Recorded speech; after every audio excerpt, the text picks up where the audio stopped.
Olá, hoje é o Dia Mundial da Terra, 22 de abril, e hoje é um dia muito especial, principalmente por esta data, porque vamos trazer um tema importante para falar de meio ambiente e muito importante também porque, finalmente, eu e a Cristiane Lucide conseguimos nos reunir para pôr em prática o nosso primeiro podcast. Não é isso, Cris? E aí? Isso, Ana Paula. Nós estamos tentando fazer isso há 4 anos, não é, Ana Paula? É verdade, há muito tempo. Então, hoje é um dia muito feliz para a gente. E como é o Dia Mundial da Terra, nós trouxemos aqui o André Tovar, que é um amigo meu. Então, a coisa mais importante no currículo dele, que eu primeiro falo que ele é meu amigo, no meu currículo também isso é uma coisa mais importante. André, a gente se conheceu na área jurídica, ele é procurador da UERJ, uma pessoa muito inteligente, fala bem pra caramba, vocês vão ver.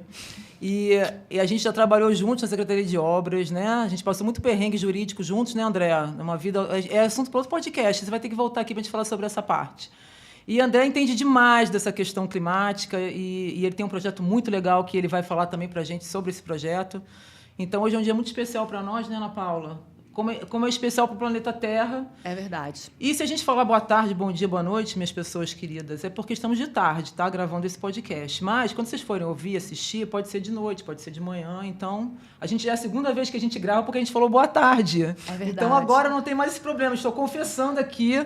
Pronto. O mais importante nisso tudo é que você assista esse podcast e que ele chegue até você, que ele toque você nesse dia tão especial. O André Tovar está aqui, ele é ativista climático, ele é fundador e diretor executivo do projeto Escoros, que você vai entender o que significa, mas, antes de tudo, ele está aqui para falar com a gente sobre a urgência climática que a gente está vivendo, todos esses problemas. Você já está percebendo que o tempo está muito loucão. O André vai trazer explicações para tudo isso. André, seja super bem-vindo. Seja bem-vindo, André. É uma alegria ter você aqui com a gente. Salve, salve, Cris, Ana Paula. Uma honra, uma alegria imensa estar aqui com vocês para tratar desse assunto. Acho que quem não tem planos de morar em Marte vai se interessar pelo que a gente vai falar aqui. Então, muito obrigado pelo convite, é uma grande honra. Pois é, né? André, todo mundo tem que, em algum momento da vida, despertar para a importância dessas mudanças climáticas, né? De que é fundamental, é questão de sobrevivência para a humanidade. Precisa ter esse alerta e todo mundo, desde a pequena, a dona de casa, a pessoa mais simples que acha que não pode fazer nada, todo mundo tem que ter isso em mente, né? Não, eu acho que não existe assunto mais importante hoje para tratar do que esse, sinceramente. É até legal da gente contextualizar, né, o que são as mudanças climáticas. O fato é que a gente está vivendo uma anomalia. A gente está hoje conversando aqui sobre a maior temperatura média global que qualquer ser humano jamais viveu. Nunca houve uma quantidade de gases de efeito estufa na atmosfera como a que a gente tem hoje.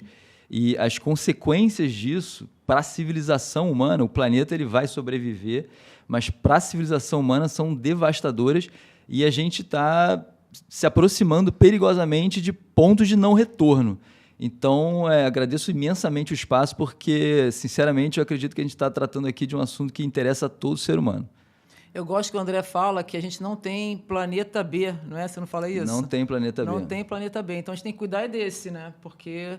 E isso que você falou de que nós estamos no maior calorão que um ser humano já esteve, né? Na maior temperatura da Terra que um ser humano já esteve, é uma coisa que a gente, de vez em quando tem onda de calor, a gente até acha isso, né? Mas, em matéria de temperatura global, é uma informação muito estranha para nós, mas é muito importante que a gente tem que saber, né? Sim, total. Existem várias barreiras psicológicas assim, para as pessoas entenderem, né, o que são as mudanças climáticas. Uma mensagem muito simples é de que a gente está colocando... Os gases de efeito estufa, eles funcionam como um cobertor que superaquece o planeta Terra, né? O gás carbônico, o metano, eles têm a capacidade incrível de aprisionar o calor do Sol na Terra e isso cria um desequilíbrio, né? Um desequilíbrio de energia. E o fato é que as bases sob as quais a civilização começou, né, a se desenvolver há 12 mil anos atrás... a gente está corroendo essas bases e está corroendo rápido, né? Então, as mudanças climáticas o que eu acho que é interessante as pessoas entenderem é que as mudanças climáticas são fenômenos climáticos extremos, elas se traduzem em fenômenos climáticos extremos. Então, a gente vai... isso é certo já, isso assim, se a humanidade parar hoje, fechar todas as plataformas e refinarias de petróleo, hoje a gente vai continuar com aumento de temperatura. Então, é urgente fazer isso, mas existe um prejuízo que já está na conta. Tá? E a gente está falando de inundações, a gente está falando de ondas de calor, a gente está falando de seca, a gente está falando de incêndios, mas além desse pacote todo cruel, o papo é pesado, eu sei, mas é um papo necessário. Então, além desse pacote todo de fenômenos climáticos extremos, a gente tem as consequências para a economia, para a saúde. Exemplos. Tem safras que não conseguem se desenvolver, né, safras agrícolas que não conseguem se desenvolver sob o calor extremo. Um exemplo até assim, bem pertinente para o pessoal aqui de Teresópolis é o tomate.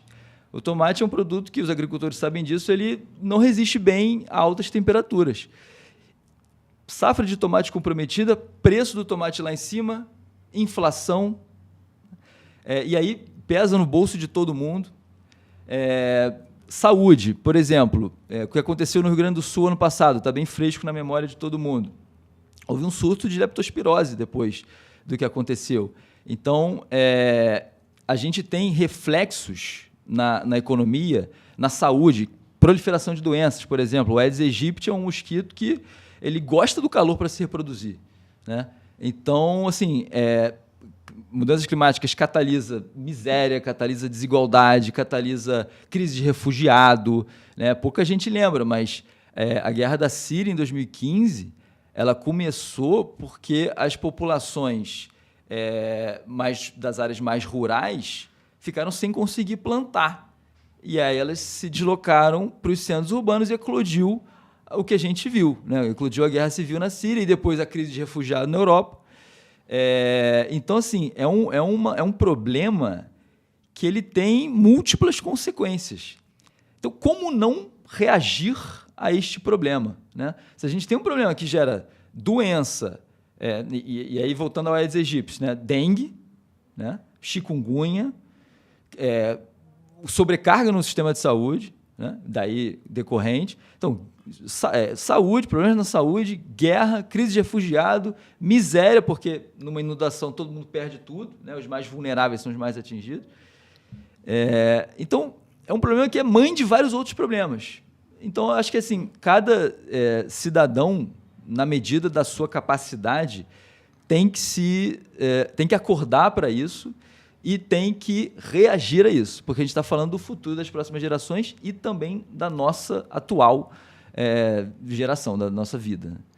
É bom a gente falar, porque assim, tem muita gente que acha que essa conversa sobre questões climáticas e tal é mimimi, é bobeira, né? Porque esses efeitos, a gente agora está vendo até muito, né? Tá acontecendo isso muito seguidamente. Então, a gente está vendo toda hora, tem chuva, tem enchente, as cidades estão tendo esses problemas, tem lugares que estão com seca. O povo, todo mundo reclamando do preço do azeite. Por que o preço do azeite está alto? Porque lá na Espanha, onde se planta as oliveiras, teve uma seca enorme durante um tempão, né? E aí a safra não aconteceu e aí o preço subiu. É isso que o André está falando. Então, assim, agora, eu acho que por conta de toda a nossa falta de cuidado com essas questões, a gente está vendo os efeitos acontecendo muito seguidamente, está meio concentrado. Então, as pessoas estão começando a ver que tem alguma coisa aí.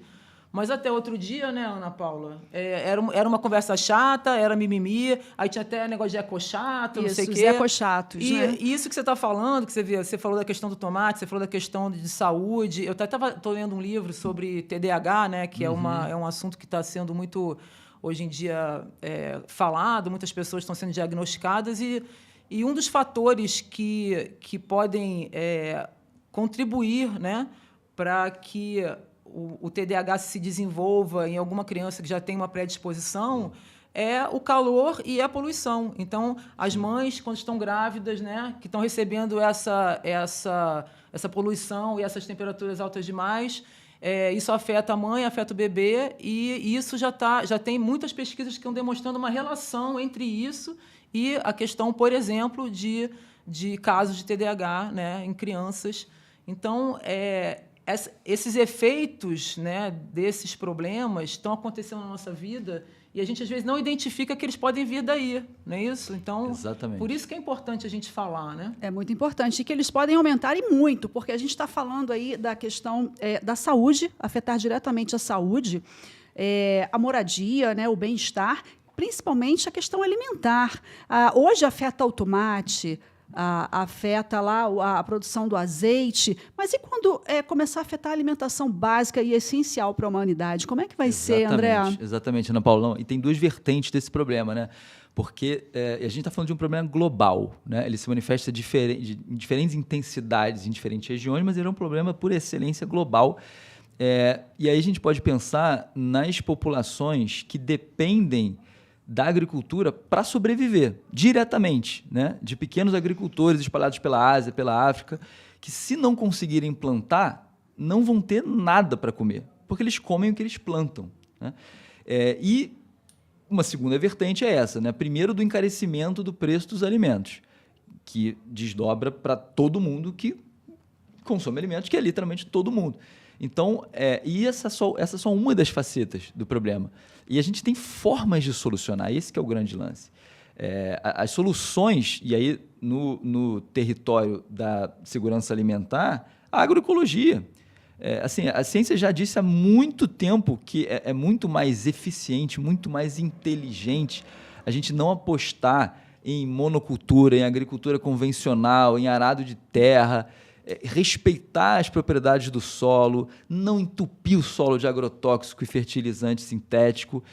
Isso tudo, né, é um organograma, né, que está tudo conectado. Então, a gente sabe as soluções, a gente conhece as soluções. Falta vontade para implementar e tomada de consciência do potencial das soluções. Quando a gente fala na crise climática, na crise ambiental, a gente está botando muito na conta da derrubada de mata, né? Que é fundamental para o meio ambiente, sim, mas também da coisa da combustão. Sim. Também. São os dois fatores aí que pegam mais nisso? Totalmente. E aí o Brasil é um caso peculiar, né? O Brasil é diferente do resto do mundo todo, porque nos outros países a maior fonte de emissões de gás de estufa é o setor industrial energético, né? São as emissões decorrentes da queima de combustíveis fósseis, né? Petróleo, gás natural e carvão. No Brasil, a maior fonte de emissões é o uso da terra, né? É o desmatamento para a pecuária, o mau uso, né, dos terrenos férteis, né? Então, por isso que a gente precisa urgentemente parar o desmatamento. E não é suficiente parar o desmatamento. A gente precisa reflorestar as áreas degradadas, as áreas desmatadas e degradadas, e para restaurar os ecossistemas, né? A gente costuma considerar que as mudanças climáticas, elas, na verdade, a emergência climática é um sintoma de uma crise maior, né? Não é em si o problema. O problema é como a gente se relaciona com o mundo natural, achando que a natureza está ali para nos servir, né? Nós somos consumidores, nós não somos, antes de seres, né? O modelo nós somos consumidores. A gente extrai, usa um tempo, descarta. E aí sobrecarrega lixo, né? Lixo é uma coisa, nós somos a única espécie que gera lixo. A gente já pararam para pensar, a espécie mais inteligente. Eu nunca tinha pensado nisso. É a única que gera lixo. E aí para a gente joga, vamos jogar lá fora. Não tem lá fora. Não existe lá fora. É a sua única casa. Né? Só existe o aqui dentro, gente. O lá fora não existe, por isso que é fundamental a gente também falar, André, levantar aqui a bandeira da reciclagem, que são coisas básicas. É um comecinho, né? É uma pontinha aí de contribuição para melhorar esse ciclo aí, né, do meio ambiente. Não, total. Isso entra no grande conjunto de medidas de economia circular, né? Eu sou fã da reciclagem, mas eu talvez seja mais fã da compostagem, que é a irmã da reciclagem. Que né? É o lixo orgânico. É o resíduo orgânico. Aquele que a gente joga fora. Não é lixo, Ana Paula, isso eu já aprendi com o André. Não é lixo. É o resíduo orgânico. Resíduo. Por quê? Porque você vai usar aquilo ali, não é, André? Na natureza lixo não tem é um negócio lixo. Vai se transformar. Lixo, a humanidade criou o conceito de lixo, né? Que foi uma péssima ideia. Esse é outro papo, mas enfim. A compostagem nada mais é do que a transformação do que sobra de alimento, do resíduo orgânico, e aí entra alimento, casca, resto de comida, papel, papelão, né? Isso tudo é aproveitável e pode virar fertilizante, pode virar adubo natural da melhor qualidade, e pode virar energia, pode virar biomassa. Então, assim, quando me perguntam por que fazer compostagem, eu penso, por que não fazer compostagem? Pelo amor de Deus. Você está transformando algo que ia para o aterro sanitário, ou, quando pior, para o lixão. E aí, um parênteses, nos lixões, a matéria orgânica se decompondo, ela se transforma em metano, que é o gás mais poderoso de aquecimento global. Mais poderoso horrível, né? Mais poderoso horrível, péssimo. Né? Ele aprisiona calor com a capacidade mais de 100 vezes do gás carbônico. Então, assim, em vez de jogar isso na atmosfera, fora os perigos de contaminação de lençol freático, de rio e, né, de insalubridade urbana, a gente está despejando o esgoto na atmosfera. Né? Em vez disso, por que não transformar em biomassa, transformar em adubo natural? Então, assim, o poder público precisa incentivar medidas nesse sentido, facilitar a ação tanto do pessoal da compostagem, quanto de catadores de material reciclável. E a gente falando em termos de município, né, isso seria muito vantajoso para o município, né? Você estimular essa compostagem, a reciclagem do resíduo orgânico, né? Não só do não orgânico, né? Sim. Mas isso tudo entra numa cadeia onde, no final das contas, vai ser bom para todo mundo, para a cidade que está proporcionando uma política de reciclagem para o cidadão e para o meio ambiente de forma geral. Exatamente. É a questão do pequenininho que vai virar um grandão, porque todo mundo vai fazer um pouquinho, não é isso? Exatamente. Mas, André, por que você acha que a gente não tem maiores estímulos por parte do poder público para essa questão? Porque, assim, a gente vê que tem uma lógica econômica e muito perversa, né? Porque as pessoas costumam colocar em lados opostos, né? A questão da preservação do meio ambiente e a questão do desenvolvimento econômico. Então, as pessoas falam, não, mas se a gente for preservar, o país não vai se desenvolver, a gente não vai ter indústria, a gente não vai ter produção, mas não é isso, né? Então, tem essa questão dessa lógica econômica que é um pensamento imposto, né? E as pessoas acabam achando que isso é verdade, que uma coisa é contrária à outra, e não é, na verdade, você já até explicou um pouco, né? Existem até formas de ganhar dinheiro com essa questão. Sim.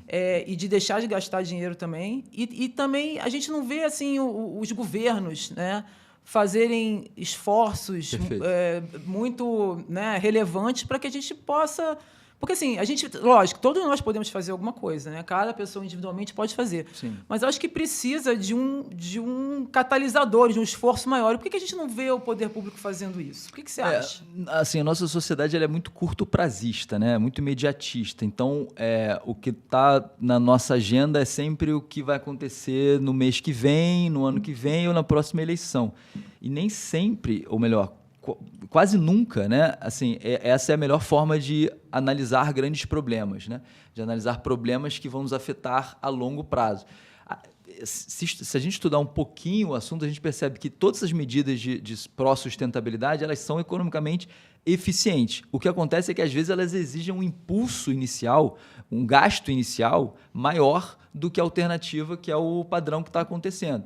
Então, o que a gente precisa para mobilizar o poder público? Mobilizar a sociedade civil. O cidadão cobrar. O cidadão cobrar os seus cobrar. Falando claramente, né? É isso. O cidadão tem que cobrar isso para o poder público entender que é uma pauta importante. Exato. E aí concentrar seus esforços, seus investimentos nessa questão. Exato. Né? Assim, em outras palavras, tem que se traduzir em voto. Enquanto a gente precisa fazer o link, né? A gente precisa fazer o link inundação, concentração de gases na atmosfera, inércia do poder público, né? A gente precisa juntar essas peças e a sociedade precisa entender que ela tem um poder imenso, né? São as micro-revoluções. Quando a gente dá um sinal, e aí não estou falando, a gente não está falando só de votar bem, né? Eu acho que assim, um comportamento que qualquer cidadão pode adotar é saber em quem votar e exigir que a bandeira climática esteja na pauta do candidato. E depois ver se ele está colocando em prática também, né? Exato, exato. Cobrar no intervalo das eleições, porque não adianta só votar. Tem que encher o saco mesmo, mandar e-mail para o parlamentar. O que você está fazendo com relação àquele lixão que degrada a área, que torna a vida insalubre das pessoas que estão no entorno, que joga metano na atmosfera? Isso é muito importante. Isso é algo que qualquer cidadão pode fazer e o efeito disso é a tomada de ação dos governantes. Isso eu acho que vale também, e isso assim, é uma das premissas que me levou à criação do projeto, a gente precisa sensibilizar os tomadores de decisão e o mercado. O mercado tem que entender que as pessoas não vão querer ondas de calor, não vão querer dengue, não vão querer mais miséria, mais desigualdade. E assim, o mundo pode ser tão... a gente pode viver numa harmonia tão grande se a gente restabelecer isso, devolver a biodiversidade, né? A gente vive uma crise de biodiversidade que é um pandemônio. A gente está vivendo a 6ª extinção em massa, né? Assim, a gente nunca perdeu espécies como a gente perde hoje. Inclusive no mar, né? O mar também está sendo muito afetado. Sim. Por essa questão ambiental, né? É uma tristeza. Fala do seu projeto. Que é Vamos falar legal. dos coros. O que te levou? Primeiro, o que é escoros, André? Eu já sei, mas a Ana Paula já sabe, mas a galera não sabe. Eu queria um nome, quando a gente bolou a ideia, eu queria um nome que remetesse a algo que existe na natureza e que passasse a mensagem de que a gente precisa dar uma guinada comportamental para nos salvar, literalmente. E aí eu perguntei para um amigo meu, que é biólogo da Unirio, um abraço, Maurício, ele pedi isso para ele, né, uma referência de algo que pudesse se encaixar nessa ideia. E aí ele falou, olha, tem o curioso caso das mariposas de Manchester. As mariposas na região de Manchester, na Inglaterra, no século XIX, início do século XIX, eram brancas, eram bem clarinhas, com as asas claras. E aí surgiu a Revolução Industrial. As copas e os troncos das árvores começaram a escurecer por conta da fuligem das fábricas e as mariposas perderam a sua capacidade de se camuflar. As mariposas claras passaram a se destacar nas folhagens agora escuras e começaram a morrer. E aí a mariposa que tinha a mutação para o gene da cor escura começou a prevalecer. 50 anos depois, eles fizeram os testes, só tinha mariposa escura. Então, a espécie mudou drasticamente para sobreviver, que é algo mais ou menos parecido com o que a gente precisa fazer. Scoros é mariposa em grego. André, vamos falar do projeto, então, um pouquinho. Bom, o projeto Scoros na essência, procura mobilizar a sociedade civil para a ação climática. É um movimento que parte dessa premissa de que a ciência já deu os alertas há mais de 30 anos que os cientistas apontam a gravidade do aquecimento global e a política não reage na velocidade adequada ou na velocidade compatível com a urgência. Então, e o mercado também não. Embora a gente veja boas iniciativas já no setor privado, é muito incipiente, muito atrelado ao lucro imediato. Então, a gente precisa, sobra quem? Mobilizar a sociedade civil, né? Eu gosto de considerar os coros uma ideia, uma solução baseada na natureza humana, né? A gente fala muito das soluções baseadas na natureza e os coros eu considero uma solução baseada na natureza humana porque a gente procura apostar nos 2 motivadores que eu considero os mais poderosos para mudança de comportamento, que são educação e estímulos financeiros. Então, o que a gente propõe? A gente propõe uma dinâmica, uma competição saudável entre os participantes pela menor pegada de carbono do grupo e também pela maior redução de pegada de carbono de um mês para o mês seguinte. Pegada de carbono basicamente é a tradução do seu impacto, do impacto do indivíduo nas emissões de gases de efeito estufa. O quanto que aquele indivíduo é parte do problemão, basicamente isso. E no projeto, a conscientização vem pelo conhecimento de o que eu posso fazer que gera um impacto X na atmosfera e qual alternativa que eu posso adotar para eliminar esse impacto. Então, como é que funciona? Os participantes fazem uma contribuição, e o projeto é totalmente sem fins lucrativos. Isso é legal de dizer.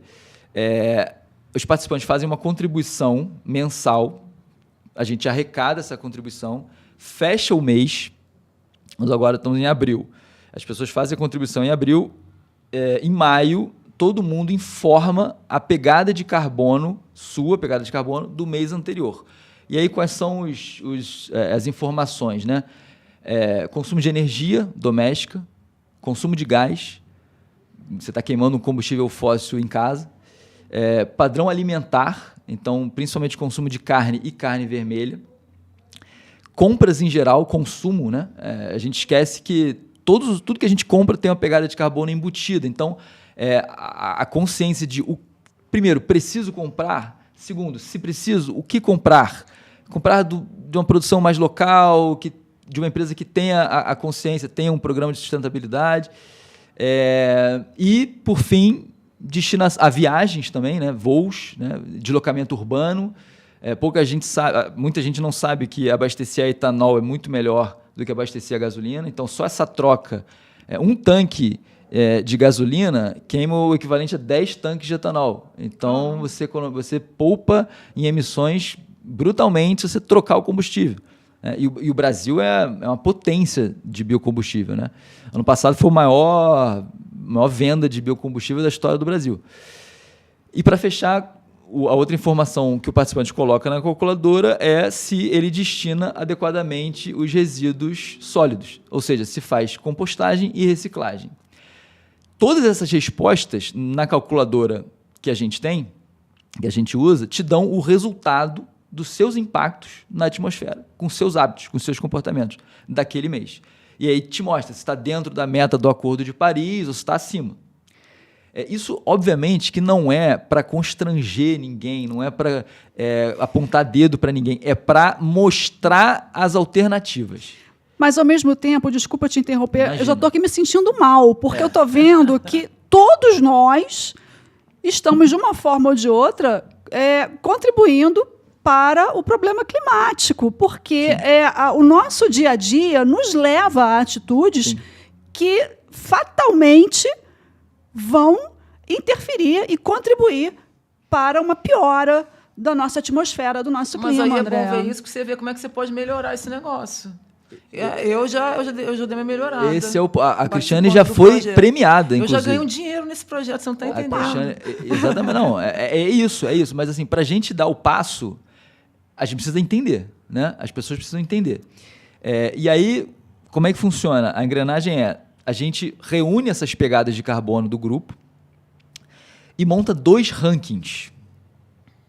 O primeiro ranking é o ranking das menores pegadas de carbono do grupo. O segundo ranking é o ranking de quem mais reduziu. Porque a gente quer alcançar, como você falou agora, a gente quer alcançar não só o vegetariano, hippie, não consumista, que não viaja e só anda de bicicleta, que é maravilhoso. Mas ele já Esse é cara assim, está salvando a humanidade. Ele já é assim. Isso, ele já é assim, exato. Então, a gente quer alcançar o carnívoro consumista viajador, que tem um potencial de redução gigantesco. Entendeu? Então, o que a gente faz? A gente premia em dinheiro quem tiver os comportamentos mais sustentáveis do grupo. Vai 16,5% para o que tiver menor pegada, 10% para o que tiver segunda menor pegada e 7% para o que tiver terceira menor pegada. Premiação em dinheiro. Premiação em dinheiro mensalmente. É o dinheiro que a gente todo mês deposita lá. É o estímulo financeiro. E também 16,5% de todo o valor arrecadado para quem alcançou a maior redução de um mês para o mês seguinte. O projeto é sem fins lucrativos, né? Quem é bom de matemática aí fez a conta, viu que esses percentuais somam metade do valor. Então, para onde vai a outra metade? Vai direto para quem está nas frentes de batalha contra as mudanças climáticas. Para quem está praticando agricultura regenerativa, para quem está instalando painel solar, para quem está promovendo compostagem, para quem está lutando contra os combustíveis fósseis, para quem está reflorestando a Amazônia, para quem está restaurando o Cerrado e por aí vai. Então, a gente fortalece mensalmente também com doações, e aí vai como doação de pessoa física, para esses projetos. Então, tem desde as entidades beneficiárias, a gente tem uma lista de organizações credenciadas, certificadas, com transparência, a gente faz um filtro. Sérias, né? Sérias. Idôneas. Desde as maiores, Greenpeace Brasil, WWF, até iniciativas menores, como o Instituto Ecoflora, o Vale Verdejante, e também iniciativas de impacto social, como, por exemplo, essas empresas que promovem coleta domiciliar de resíduo orgânico, que estimula a compostagem. O Casca, no Rio de Janeiro, o Ciclo Orgânico, eles fazem isso. E o projeto, além dessa dinâmica de incentivos, o que a gente tem aí? A gente tem conscientização, as pessoas estão entendendo qual é o impacto delas, a gente tem um estímulo financeiro para elas mudarem, né? E a gente tem o fortalecimento na ponta de quem já está fazendo mensalmente. Mas, além disso, o projeto se propõe a ser uma rede de conexões, de pessoas que estão envolvidas nisso se juntarem e se fortalecerem. É muito inspirado, eu não sei, assim, é muito inspirado no mercado de carbono. Essa filosofia de tornar emitir gases de estufa cada vez mais caro e premiar em dinheiro quem está fazendo o que tem que fazer para salvar a civilização, essa é a origem do mercado de carbono que está tão falado agora, que virou lei no final do ano passado. E eu tive, assim, o que me instalou para criar o projeto foi: o mercado de carbono é uma ideia ótima, tem muitos problemas, e não é a solução, é o estímulo para uma transição mais rápida. É um bom estímulo de mercado, é um mecanismo eficiente de mercado para a solução. Mas ele não alcança a pessoa física. Então está faltando uma peça-chave no mercado de carbono, né? Ele alcança empresas, grandes poluidores, a partir daqui a 4 ou 5 anos, se eu não me engano, que vai entrar em vigor de fato, já entrou em vigor, mas vai ser eficaz daqui a 4 ou 5 anos, qualquer empresa no Brasil que emitir mais de 25 mil toneladas por ano de gases de efeito estufa vai ser obrigada a comprar crédito de carbono. Vai ser obrigada. De quem? De quem está praticando agricultura regenerativa, agroecologia, plantando orgânico, salvando a Amazônia, energia solar. Então, é um mecanismo muito eficiente de mercado que a gente está transportando para dinâmica entre pessoas, para essas pessoas serem os catalisadores da mudança em grande escala. Essa que é mais ou menos a ideia. Esse projeto é muito legal, assim, a gente brinca porque eu falei, eu ganho dinheiro já nesse projeto. Obviamente, né, a gente não está lá para ganhar dinheiro. É legal porque quando você vê... Né? É brincadeira, é uma brincadeira. Então, assim, é legal que esse mês eu ganhei, né, e tal. Mas o que eu acho legal é... Porque, primeiro, eu nunca tinha pensado nisso dessa forma, antes do André me apresentar o projeto e me chamar para fazer parte e tal. E eu nunca tinha prestado atenção na minha pegada de carbono. Eu nem imaginava, eu nem considerava, eu não pensava nisso. Eu tenho uma pegada de carbono. E aí, quando você vai fazer a conta naquela calculadora que tem no site, depois ele vai falar do site, e você vê lá quais são os itens que contam, né, para você calcular a sua pegada de carbono. A outra coisa muito legal é que você vê ali que você tem coisas que você já faz, beleza, né, que contam menos, né, que a sua pegada é menor, mas tem coisas que você pode fazer e que se você não tivesse visto ali, você não faria. Você não faria porque você não dava importância, entendeu? Então, por exemplo, compra de roupa, né, tem um negócio lá, né, comprou roupa no último mês. Aí eu falo, poxa, eu nunca tinha pensado nisso, mas sem saber disso, eu já faço um lance desse, porque a Ana Paula já faz também. Assim, eu não compro roupa há mó tempão, porque eu tenho a minha irmã e tenho mais amigas e a gente troca roupa. Economia circular, né? A gente troca roupa. Então, assim, a minha mãe até brinca, né? De vez em quando eu chego na casa da minha mãe, ela fala assim, nossa, que blusa bonita. Eu falo, é da Sacola. Aí ela, que sacola é essa que você fica falando?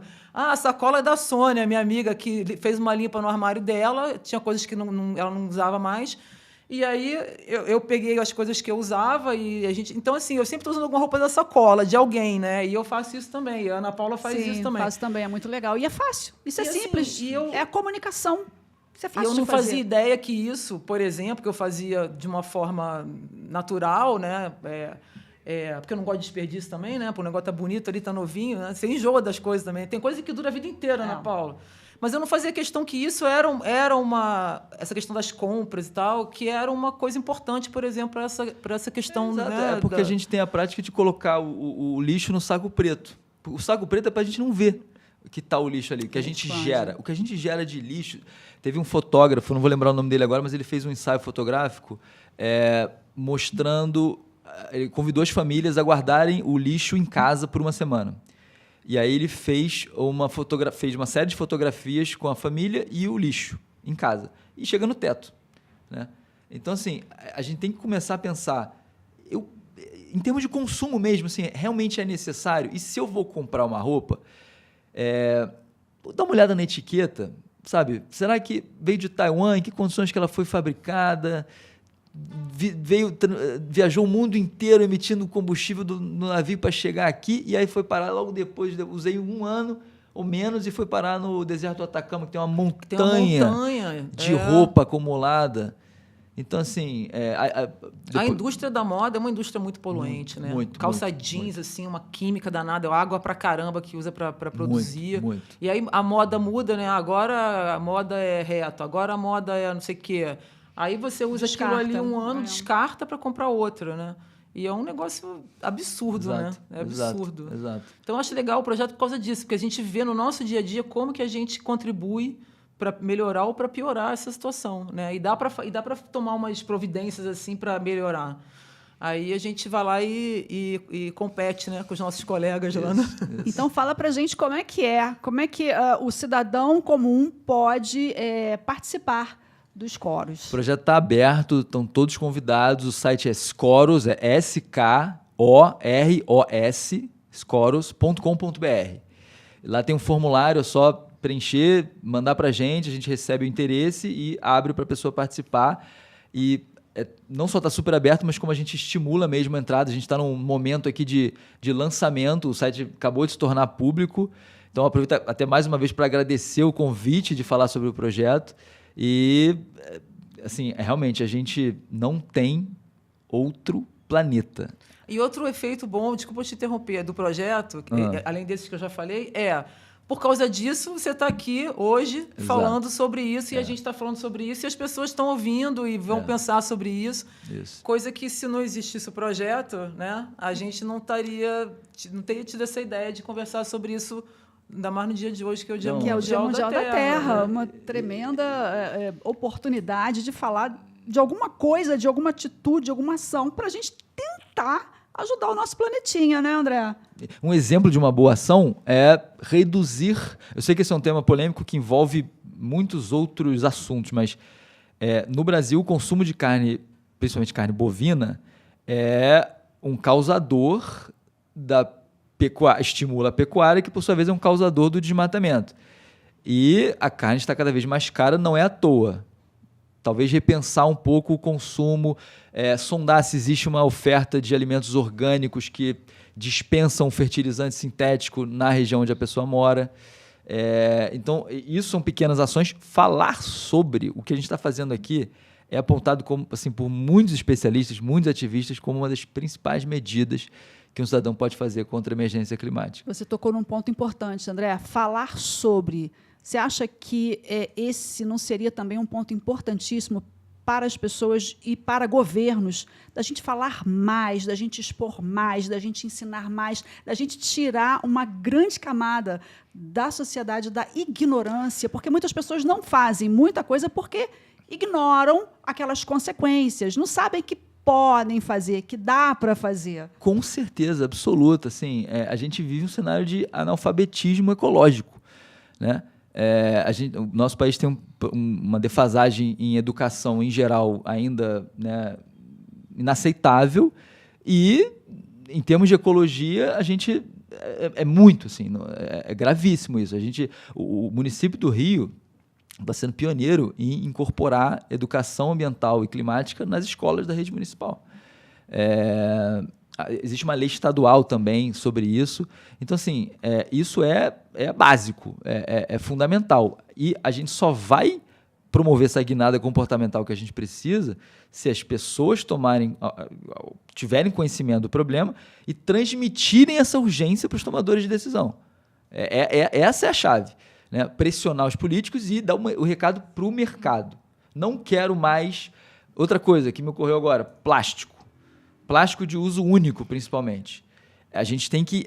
Essa é a pior ideia da humanidade, talvez, é o plástico de uso único, né? E eu escuto muito, mas como é que eu vou me desfazer do plástico?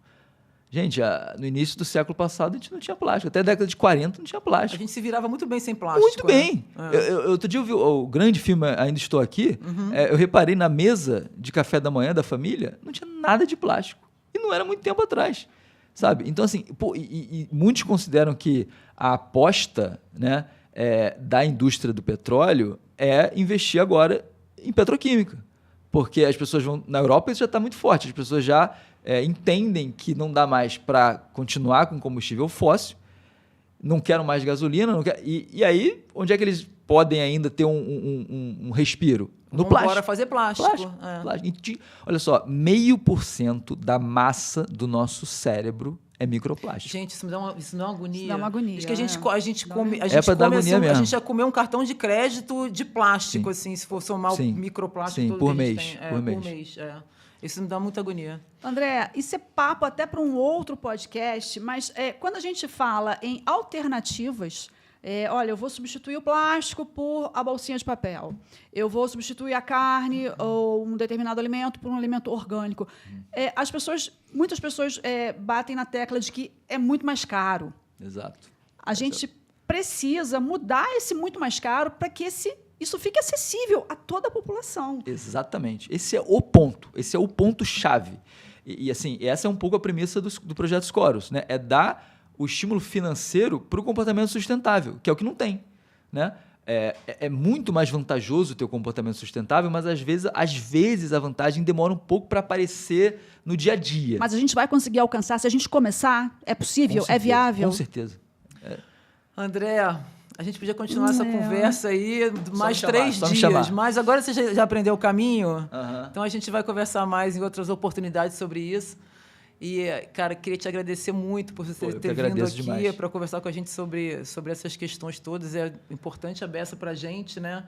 Para o pessoal que vai assistir o podcast. Daqui a pouquinho, quando vocês assistirem o podcast, já vai ter acontecido isso, mas a gente vai sair daqui agora e o André vai dar uma entrevista na Rádio Teria FM sobre essa questão também.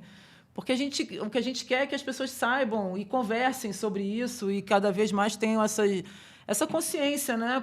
Para a gente poder fazer o que a gente tem que fazer. Porque, como diz o André, não temos planeta B. Não é? E eu também não quero ficar comendo um cartão de crédito por mês. Eu não quero ficar comendo plástico, não. Não, pois então. Não tá legal.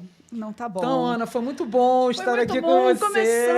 Começamos. O nosso podcast foi muito chegou. Bom. Foi muito bom, André. E bom que a gente trouxe esse assunto, né? A gente está falando de natureza, meio ambiente, sobrevivência da gente, daqueles que estão por vir, né? Melhorar o nosso planeta. A gente não poderia ter começado melhor, né, Cris? Não.